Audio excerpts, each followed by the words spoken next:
जम्मू कश्मीर पीपल्स डेमोक्रेटिक पार्टी के general secretary Imtiyaz Ahmad Shan आज हमारे साथ जिला रामबन के इलाका गूल में मौजूद है।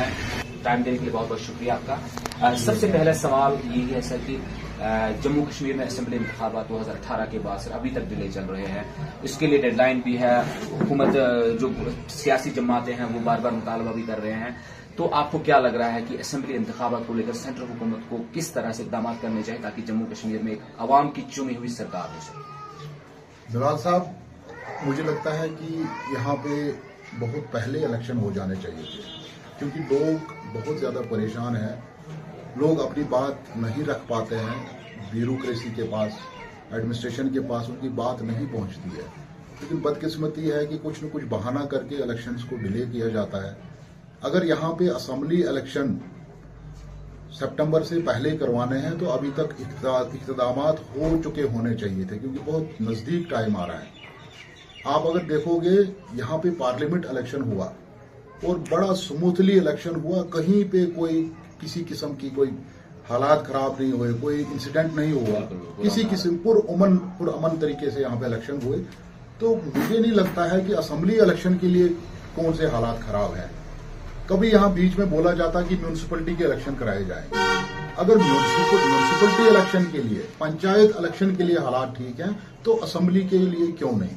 मुझे लगता है कहीं न कहीं सेंट्रल गवर्नमेंट जो है ये पावर अपने पास रखना चाहती है और जम्मू कश्मीर को हुकूक नहीं देना चाहती है। जम्मू कश्मीर की आवाम को इसी तरह बेसहारा और दरबदर की ठोकरों के लिए छोड़ रही है। तो मुझे लगता है ऑनरेबल सुप्रीम कोर्ट ने अगर इनको बोला है तो इनको कराने चाहिए। जम्मू कश्मीर में कोई हालात खराब नहीं है। अगर ये लोग दावा करते हैं, इस वक्त अगर कश्मीर को आप देखोगे, इतना ज्यादा टूरिस्ट कश्मीर में है। हाँ, फॉरेन टूरिस्ट आ रहा है, पूरे नेशनल टूरिस्ट आ रहा है, हिंदुस्तान के कोने कोने से टूरिस्ट आ रहा है। तो जम्मू में कुछ हालात डिफरेंट दिख रहे हैं। कहीं बोल रहे हैं जी आज फलानी जगह ऐसा हुआ, आज फलानी जगह ऐसा हुआ। तो ये कहां से हो रहा है, ये कैसे हो रहा है? और कश्मीर में जब हालात खराब थे तो जम्मू प्रोविंस पूरा मन था। आज हमें समझ नहीं आती है ये क्या चल रहा है। मुझे लगता है कि ऐसा करने से जम्मू कश्मीर की आवाम को और ज्यादा दूरियां पैदा हो सकती हैं, क्योंकि यहाँ पे असेंबली इलेक्शन होना जरूरी है ताकि लोग अपनी बात रख पाएं, ताकि लोगों के मसाइल जो है उनमें इजाफा न हो, उनमें कम से कम कमी हो, ताकि लोग अपने जो नुमाइंदे हैं उनके पास पहुंच पाए, उनके नुमाइंदे उनकी बात को असेंबली में उठा पाए। और मुझे लगता है कि इलेक्शन होना बहुत जरूरी है इस वक्त जम्मू कश्मीर के लिए, और गवर्नमेंट को करवाना चाहिए, टाइमली करवाना चाहिए। आपने सरकार बनाने के लिए आपने कल बयान में कहा कि जम्मू कश्मीर ऐसी है, यहाँ पॉलिटिकल जमातें बहुत ज्यादा है, तो यहाँ हमेशा कोलिशन की पॉसिबिलिटीज ज्यादा रहती है। तो हम देखेंगे जिस तरह पार्लियामेंट इलेक्शन में कोलिशन में बहुत डिफरेंसेज रहे आपकी इंडिया गठबंधन के साथ, तो आने वाले असेंबली इंतखाबात में आपके पास कोई ऐसी स्ट्रेटेजी है कि आप कोलिशन के साथ इलेक्शन लड़ेंगे या फिर आप आफ्टर पोल जो है वो कोलिशन के प्लान करते हैं? देखो, हमारी जमात जो है उसका पहला मकसद और पहला मिशन जो रहा है वो सेकुलर जमात के साथ रहा है। हमारा मकसद यहाँ था, कोलिशन करने का भी मकसद है, था ये और है भी, कि अगर यहाँ पे जो लोग सेकुलर जमात के लोग हैं उनके साथ हम हमेशा चले हैं। हम यहाँ पे उन जमातों को दूर रखना चाहते हैं ताकि जो लोगों में जो इख्तलाफात पैदा करते हैं, लोगों में, हाँ, जो लोगों में क्या बोलते हैं, नफरतों की सियासत कर रहे हैं, ठीक है ना। इसलिए पीपल डेमोक्रेटिक पार्टी ने कोशिश की थी, जब बुख्तार अलायंस बनाया था, महबूबा जी की कोशिश थी, जब वो जेल से छूटी तो पहला काम उन्होंने जो किया था, वो अपने घर नहीं गई थी, वो फारूक साहब की कोठी पे गई थी। उन्होंने कहा था कि हमें यकजा होकर इसके खिलाफ लड़ाई लड़नी है।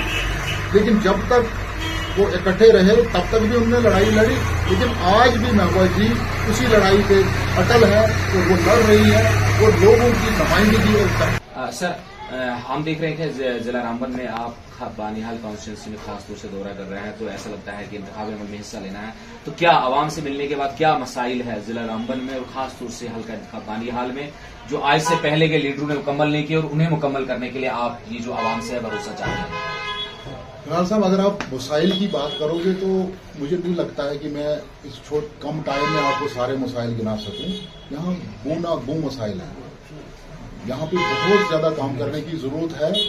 लेकिन छोटे छोटे जो इश्यूज हैं, जो लोगों के साथ ज्यादा कनेक्टेड है इश्यूज हैं, मैंने देखा कि पावर का इशू बहुत बड़ा बहरान बन रहा है। कल भी अपने प्रोग्राम में बोला कि मैं एसडीएम साहब से रिक्वेस्ट की है मैंने कि आप कम से कम फिलहाल ये सब डिवीजन रूल में जो चेक कीजिए कि ये जो बिलें आ रही हैं ये कैसे गलत आ रही है, क्योंकि जमींदारों के पास, बेचारों के पास 10 कनाल की जमीन है, कल वो सारी बिजली फीस में चली जाएगी। इसी तरह से डेवलपमेंट की बात, यहाँ पे इतने ज्यादा मसाइल कोई हद नहीं।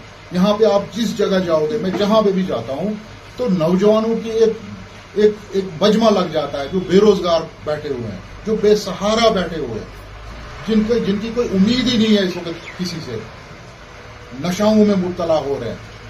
मेरी हर जगह नौजवानों से पहली अपील ये होती है कि अपने आप को इस वक्त बचाओ। कल को आप लोग, अगर आपने एमए किया है, आपने एमटेक किया है, आपने एमएससी किया है, आप लोग हमारा मुस्तकबिल हो, लेकिन अगर आप किसी गलत नशे में आप चले जाओगे, हम क्या देंगे कल? हमारे पास, शायद आपने सुना होगा, हमारे पास बहुत बड़ा विजन है इनके लिए, खुदा के फजल और करम से बहुत काम करने की जरूरत है। यहाँ टूरिज्म बहुत ज्यादा काम करने की जरूरत है। आप यहाँ गूल में कल से रुके हो, आपने देखा होगा कि यहाँ पे डाकघरे की क्या हालत है। यहाँ पे जब कोई मिनिस्टर आता था, कोई एमएलए होता था, तब उसको फिर भी साफ सफाई होती थी। आज उसको साफ सफाई तक कोई नहीं करवा रहा। मैं उस एक्सीएन से पूछना चाहता हूँ, पीडब्ल्यूडी वाले से, जो आपका मेंटेनेंस का पैसा है वो कहाँ जा रहा है? वर्ड्स में क्या मेरा मैसेज यही है, लोगों को आगे आने की जरूरत है, खास करके नौजवान को आगे आने की जरूरत है। अगर आने वाले वक्त में असेंबली इलेक्शन आएंगे तो मुझे लगता है कि लोगों को सिर्फ प्रायोरिटी देनी चाहिए कि करप्ट लोगों को यहाँ से नहीं भेजा जाए। असेंबली में ऐसे लोगों को नहीं भेजा जाए जो उनके वोट को भेजेंगे और उनके वोट की बेकदरी करेंगे, उन लोगों को असेंबली में नहीं भेजा जाए। मेरा ये मैसेज है लोगों से कि साफ और शफाफ लोगों को सियासत में आए। बहुत बहुत शुक्रिया हमारे साथ बात करने के लिए। तो ये थे हमारे साथ पीडीपी के जनरल सेक्रेटरी इम्तियाज अहमद शान साहब, जो आज अपने इलाका गूल में पहुंचे हुए और यहाँ पर उन्होंने एक पब्लिक जो वर्कर्स मीटिंग भी की और उसके बाद आज हमने उनसे तफसीली बात की तमाम अमूर पे। न्यूज़ 18 जम्मू कश्मीर हिमाचल के लिए गूल रामबन से बिलाल बाली।